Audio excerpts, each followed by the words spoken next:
All right. Eagles Power Hour. How you guys doing today?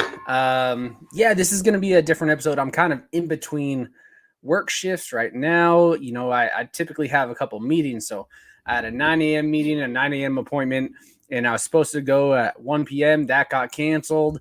But I still got another shift at about 6 p.m. So I decided, hey, might as well record. Let's get this out here. We got a lot of things to talk about. I mean, Eastern Washington Athletics has been all over the map this year.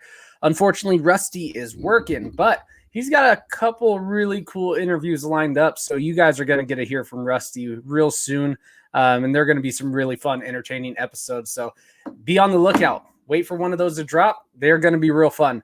But let's just dive into it. So for one, Eastern Washington basketball. What a hell of a performance by Eastern Washington basketball. Let's just talk about how our season ended. We played Blue Blood Kansas.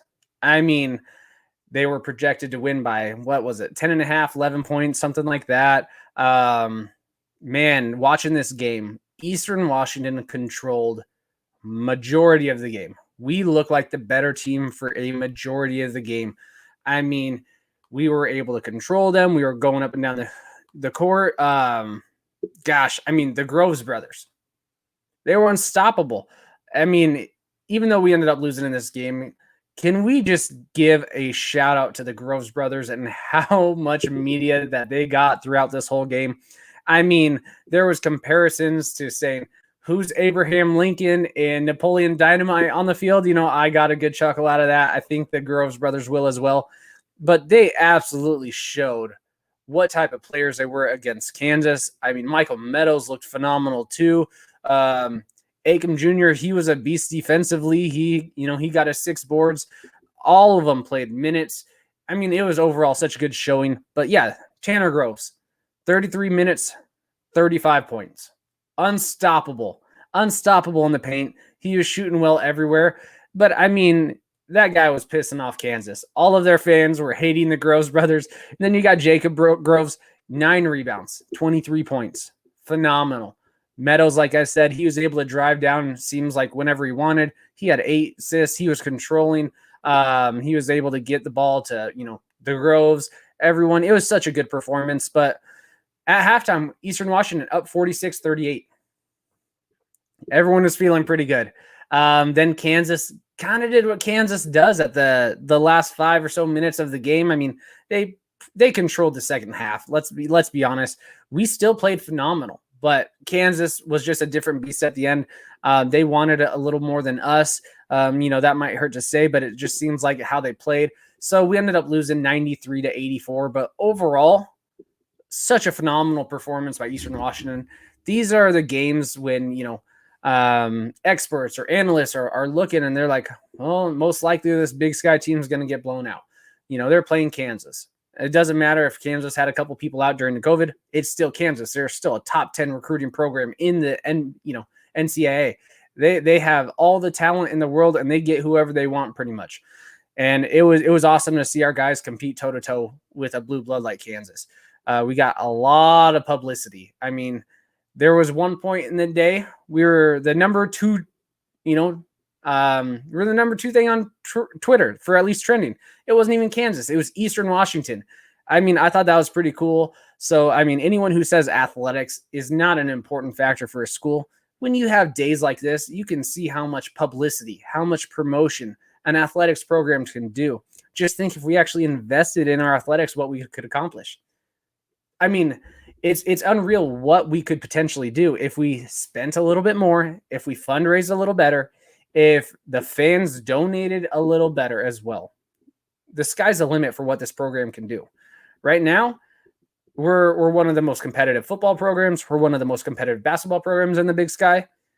And we're not doing a good enough job fundraising. We could do better. Just think what we could do if we were able to do better, guys.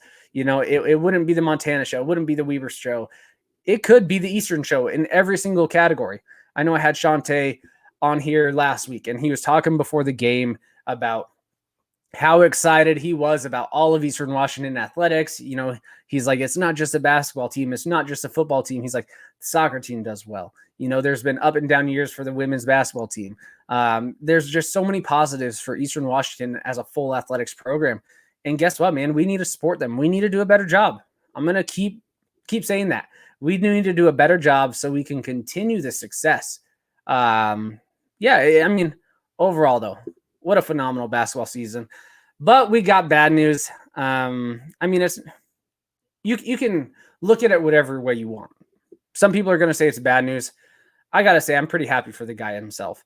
But Shantay Leggins, after this remarkable season, 3 back-to-back Big Sky title appearances. We won the regular season last year. We won the final Big Sky tournament this year. We got to play.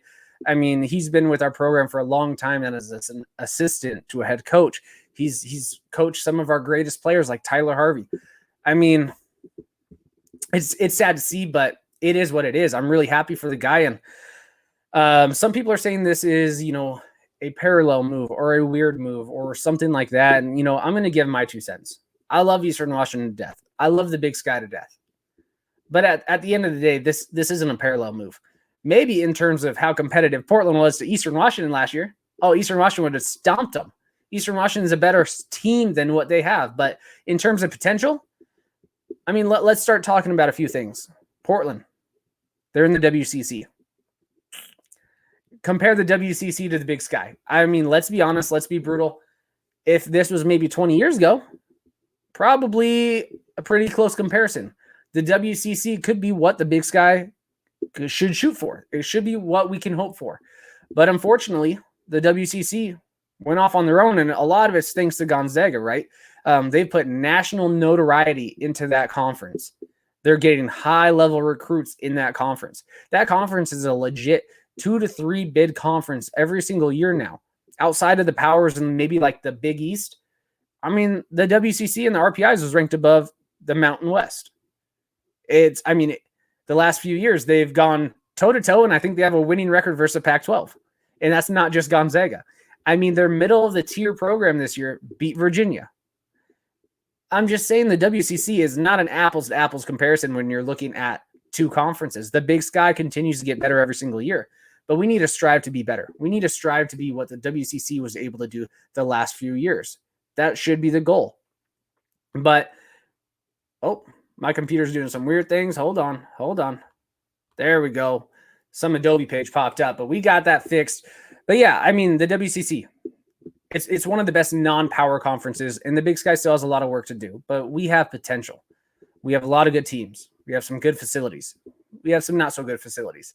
But we have a lot of potential to continue to increase this conference.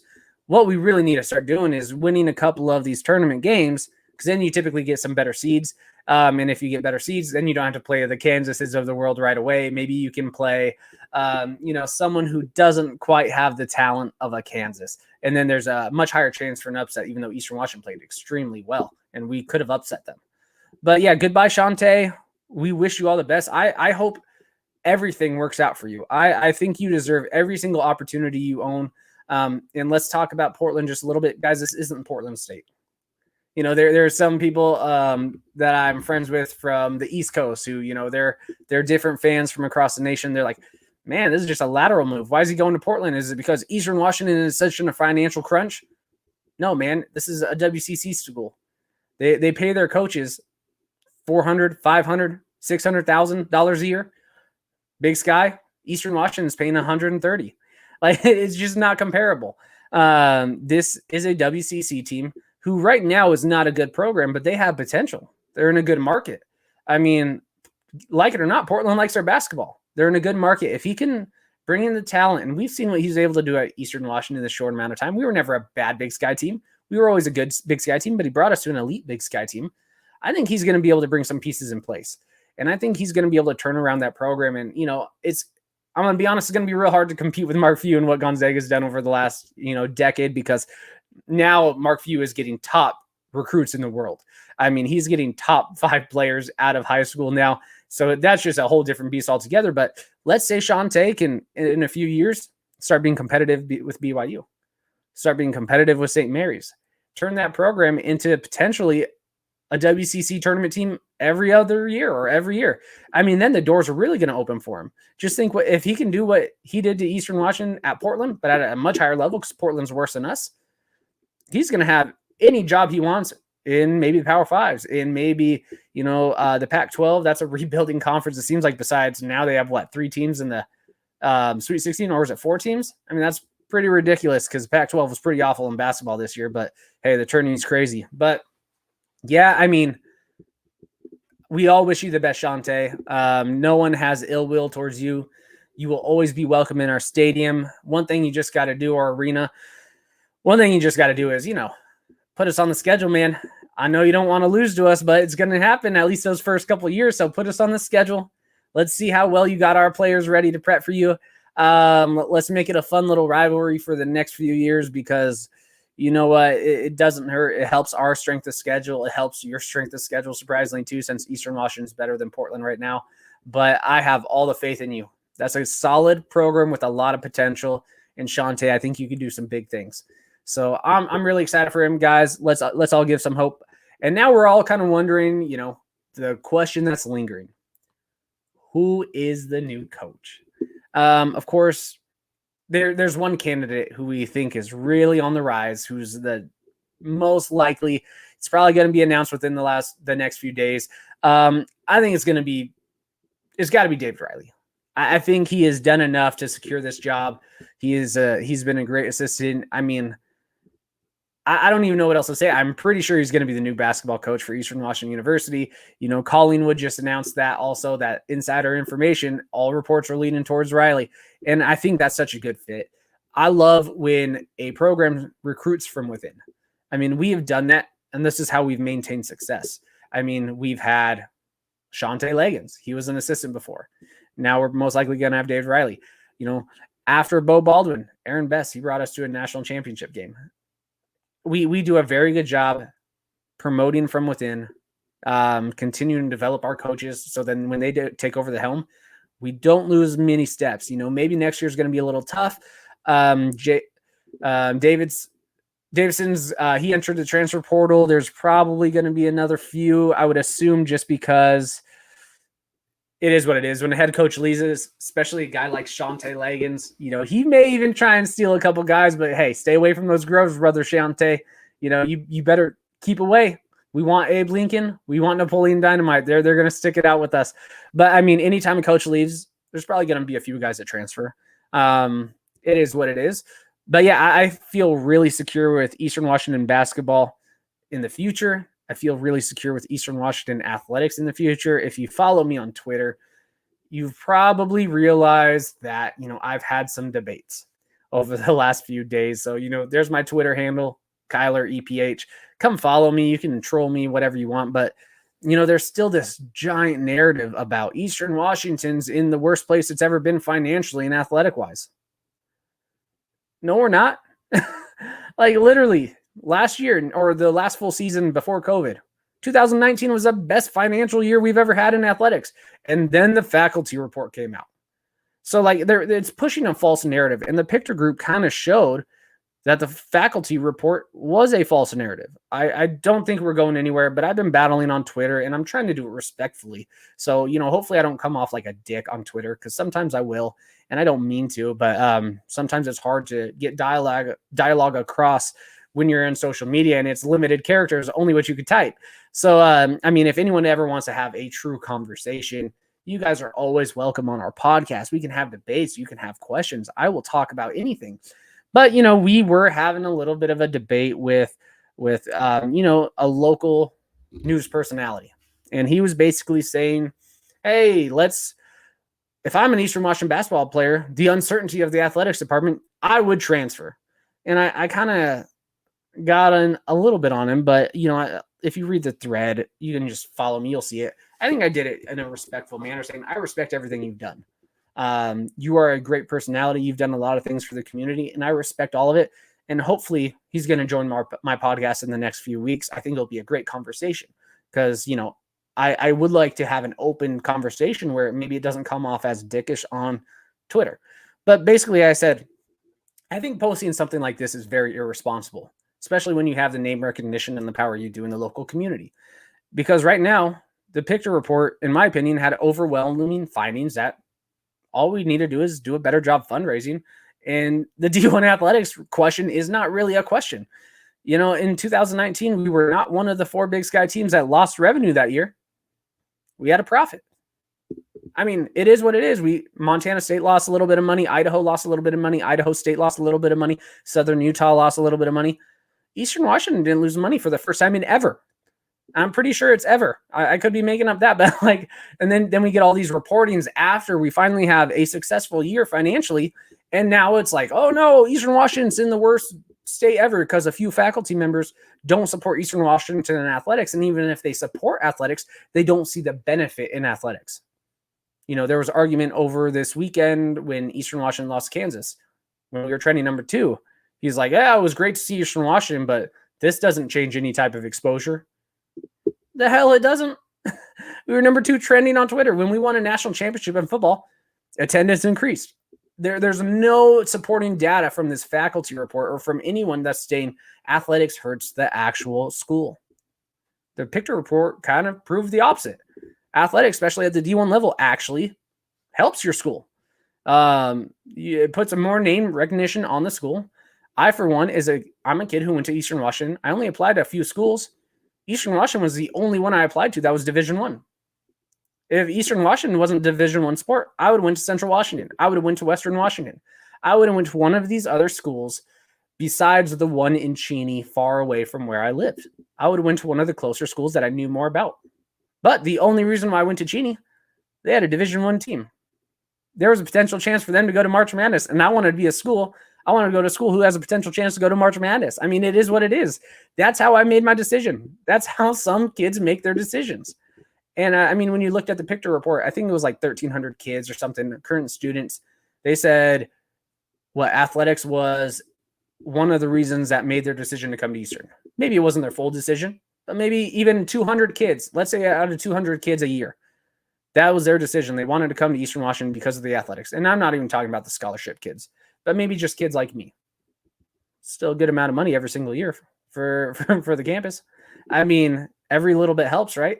But yeah, I mean, so I got him on Twitter and said this was a little bit of an irresponsible post, especially because of your name brand, that basically you're telling kids they shouldn't go to Eastern Washington because there's some type of financial burden or there's a narrative that we're going to be completely losing our athletics department. And that's just not the case. I mean, when you talk to anyone in the actual administration or the president, they have no desire to drop down. They hired this third-party audit to see what are our options. And overwhelming, the support was saying, fundraise a little better. And there's way more promise of having a Division I athletics program than dropping down. If you drop down, there's going to be a whole bunch of trickle-down effects. All it's saying is just do a better job fundraising. And that is something that is very true. We all need to do a better job. We all need to do our job. If you want to continue to see Eastern Washington be successful, we need to do better as fans, as a school, as an administration. We need to get on the phone and start calling other corporations. But I'm not on the inside. It is what it is. This is just my opinion. But yeah, I just thought it was irresponsible. And until it's set in stone or something like that, I'm going to continue to keep talking to people on Twitter saying this is just a false narrative that has no true value or true meaning until it's there. So, sorry for my rant.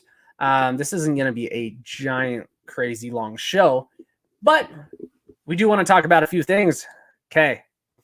This next one is really exciting, but I got some allergies, so hold on. I need to take another drink of water. Oh, my throat. But okay. The return of Beau Baldwin. All right, let's just do a little bit of recap because Beau Baldwin, I gotta say, he is one of the probably outside of maybe Bobby Houck, he's probably the greatest coach in Big Sky history. I mean, he started at Eastern Washington as really our offensive coordinator and QB coach. We took him from Central Washington, and now our new OC is from Central Washington. We do a good job recruiting from Central Washington, right? And after he was our OC and QB coach, he became the head coach of Central Washington for 1 year, and then we took him right back. We said, after Paul Wolf left for WSU, we said, Beau, we need you, man. And he really took Eastern Washington to new heights. Eastern Washington would not be the same Eastern Washington if it wasn't for Beau Baldwin. And, I have a little bit of maybe even bias towards Beau just because I went to Eastern Washington from 2007 to 2011. That was the prime Beau era. It started turning a new leaf for Eastern Washington athletics, for Eastern Washington football in general. And we saw such big changes. But let's give a little bit of background on what Beau did for us. So for one, let's see. Oh, I just had it all up and then it moved. Okay, so at Eastern Washington, his first year with us, 2008, 6-5 overall. This was probably one of our worst Big Sky standing records in the last, 10 years, 12 years, whatever. But he finished 5-3 in the conference. We finished tied for third. Now, Eastern Washington in 2009, he started stepping it up. We went 8-4. We went 6-2 in conference, tied for second place, and we got to the playoffs and we lost the first round of the playoffs. Okay, but we got to see some playoffs again for the first time since, we saw it in 2007. I think we played App State and got beat or something like that, or maybe it was Stephen F. Austin. But in 2010, 13-2. This is kind of the pride year for everyone. 13-2 overall. Almost lost to Central Washington. Woo! That was a tough one. We went 7-1 in conference. We lost to Montana State early, I believe. But we went to the playoffs. We got some crazy things that went our way with, let's say, App State losing to Villanova. I still think that year App State was the best team in the FCS, but they lost to Villanova, which means Villanova got to come to Eastern Washington, and that's still my favorite game of all time. I was that idiot that was shirtless in the front of the crowd. Me and my two buddies, it was a really cold game. Maybe there was beverages flowing. I'm not going to say what type because this is a family show. But maybe there were some beverages flowing that gave us a little bit of confidence that said, we are warm enough. We can do this. So we decided we're going to paint our chest. It was so cold. Beverages had to be flowing. But it was EWU for most of the game. Then, the U had to leave for another reason, which we will not disclose on this podcast. So it just became EU all game, and we kept being on TV. But we won that game. We blew them out. We ended up, beating North Dakota State the week before in a very close game that went into overtime. It's kind of the last time North Dakota State wasn't North Dakota State. But yeah, we won. We beat Delaware in the championship game in Frisco, which was the very first championship game in Frisco. So we are kind of the granddaddy of Frisco, even though North Dakota State kind of claims that turf. But overall, the success Beau Baldwin had at Eastern Washington, he went 58-14 overall. Phenomenal. There was only, 1 year he did not, at least, or 2 years he didn't get in the top 2 teams in the Big Sky. And, 5 years we finished first for Big Sky titles. And we went to semifinal, quarterfinal, semifinal. We had a lot of success under Beau Baldwin. He was able to recruit some of the greatest athletes Eastern Washington's ever seen in terms of our football program. We got to see Taiwan Jones. We got to see Vernon Adams, Cooper Kupp, Kendrick Bourne. We just got to see tons of people that got to play and develop under Beau. It was definitely an offensive team, but we had some defensive beasts for sure. A couple of them went pros. There's still quite a bit of CFL players. The Beau Baldwin era was a great era for Eastern Washington football. It was one of the best eras we've ever had. Now we have Aaron Best, who's brought us to a championship game. Couple rebounding years. That doesn't meet Eastern Washington standard, but in the grand scheme of things, when you're going 6-2 in conference, most programs would love to have something like that, and that's what we consider a down year now. And that's all because of what Beau Baldwin was able to bring into this program. We have expectations that we just need to capitalize on. So Beau is returning, guys. This is going to be a fun week. To give you a little bit of background on Cal Poly this year, or Cal Poly in general. Cal Poly, a triple option team normally. Beau Baldwin has completely changed in that program. There, a whole offensive stuff. I mean, the first couple years may be a little rough because his type of offense does not fit any of really the recruiting that Cal Poly was doing the last few years, because they were a triple option team, and they were a weird triple option team where they were using power and not speed. Like, their fullbacks, Big Joe, he was such a beast. He would run through everyone, get 240 yards, pretty much a game. And he was their fullback. Now they're in a spread offense, and they've seen flashes of success in portions of games, but overall, Cal Poly's having a rough time to start this season. And it's, again, I think we're going to see them turn a new leaf in the next few years. And I think Beau Baldwin will make them very competitive, but it's probably going to take a little bit to get adjusted to this new system that they are running. But they lost 34-24 to Southern Utah. And the game was not as close as that score predicts. I think Southern Utah was up like 34-0 or something ridiculous like that for most of the game. They were in complete control, and then Cal Poly was trying to make a comeback, but was Southern Utah really even playing? I don't know. And then last week, this was a game that was pretty brutal looking. I mean, you look at the scoreboard, UC Davis won 73-24, and 14 points from Cal Poly was at pretty much garbage time. I mean, it was a butt kicking, if you'd ever say a butt kicking is possible. And I mean, like they had UC Davis ended up having 4 different quarterbacks take a snap at least once and throw the ball at least once.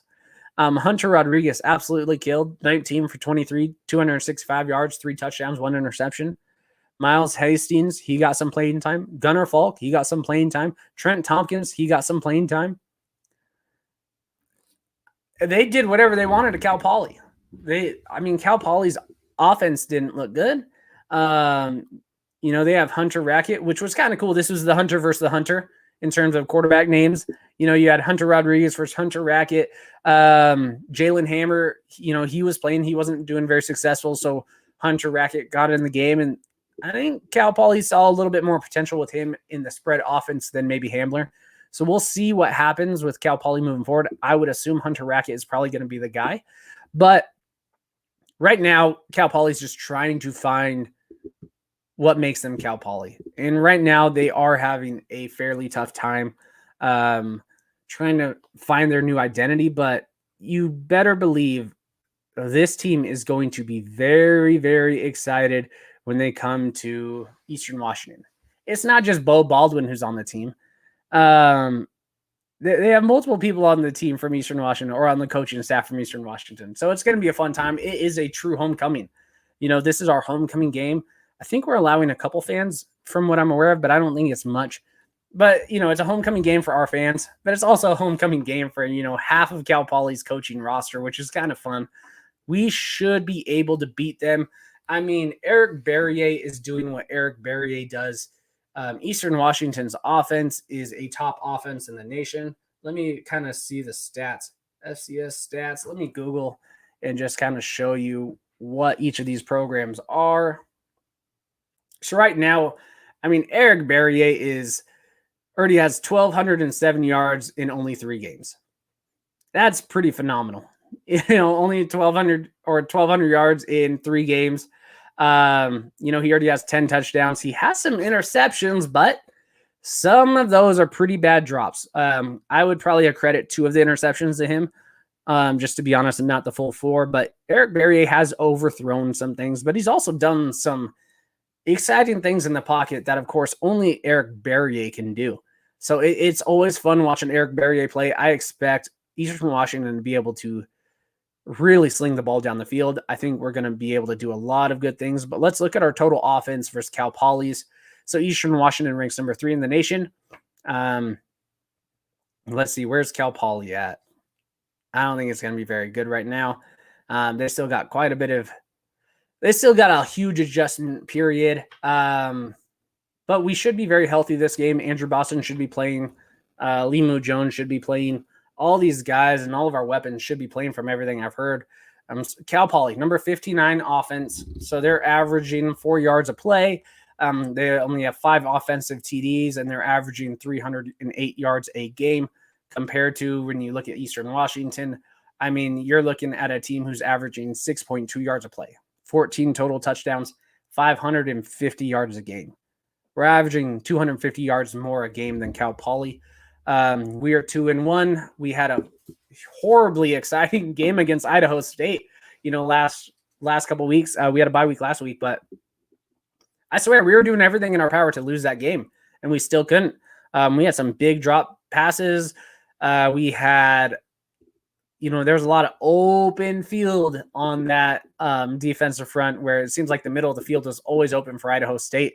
But we scored our 14 points in the last, couple minutes to secure the win. We tried to give it to them and didn't happen. But yeah, we're going to play Cal Poly.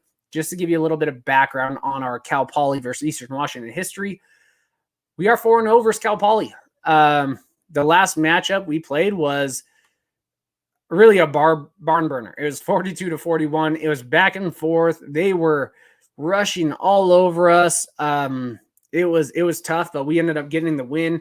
Cal Poly scored 13 points in the fourth quarter to bring it real close, and I was a little nervous, but we still got the win. We are 4-0 against them. Normally our average has been 49 points per game. I would assume probably going to hit that again versus Beau Baldwin's new Cal Poly team. So yeah, I'm really excited. We're going to do a recap episode after the game to talk about everything, what this game looked like. How did Beau Baldwin do? How did Aaron Best do? This is kind of the transferring of the title. These two coaches get to actually play each other too. Coach against each other, see who's the best dog. Aaron Best was his, OC. So it's going to be pretty fun watching this game.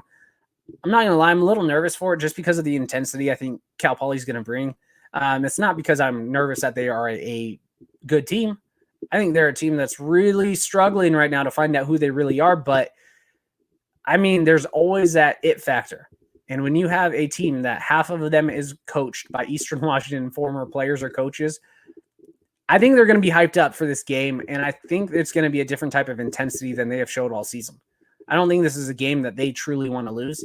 And it's definitely not a game Eastern Washington wants to lose. Aaron Best does not want to lose to Coach Beau. You can promise that.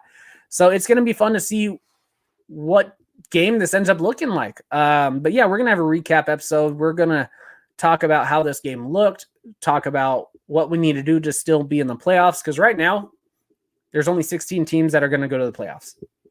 We are, since that loss to Idaho, it puts us on the bubble even if we went out. If we went out, we are not guaranteed to make the playoffs. It just depends on what some other teams do. But I think if we're 5-1, if we beat UC Davis next week, if we beat Cal Poly, and the time with Idaho, especially if they win out until that game, we definitely have a potential shot to make the playoffs. But UC Davis looks good right now.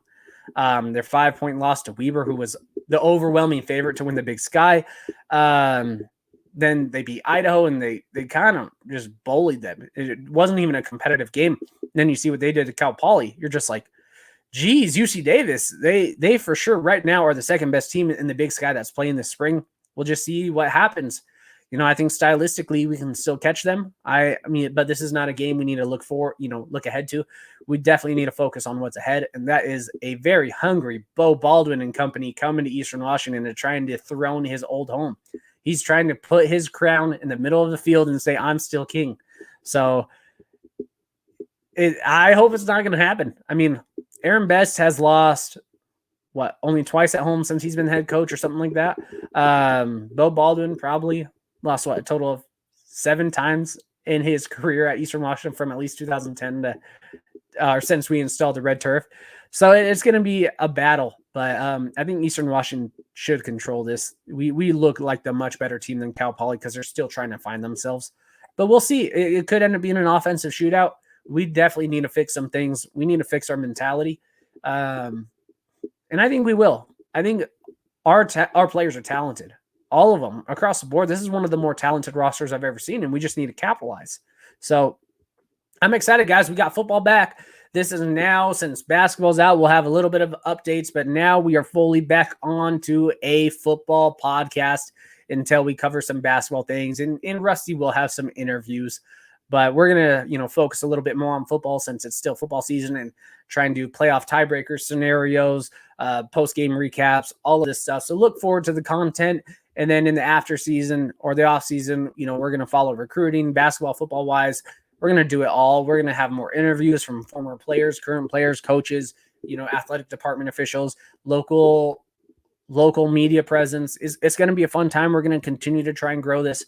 But please, if you like what you hear, if you like what we're doing, if you want to support us, please give a like on all of our content. Please follow us. Please leave reviews on anywhere you listen to your podcast or watch YouTube.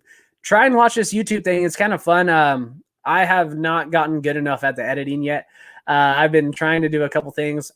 I'm not good with this MacBook Pro. I'm going to be honest with you. I still need to learn this brand new thing and try and figure out what iMovie's all about and make my new movies. And we're going to have some cool highlights eventually, but I want to get better at that before I just start plugging up highlights on here and then it looks like crap. So guys, thanks for listening. I hope you all have a good day. Yeah, man, go Eagles. Let's start doing a better job fundraising. Let's root for our team. Let's get a W.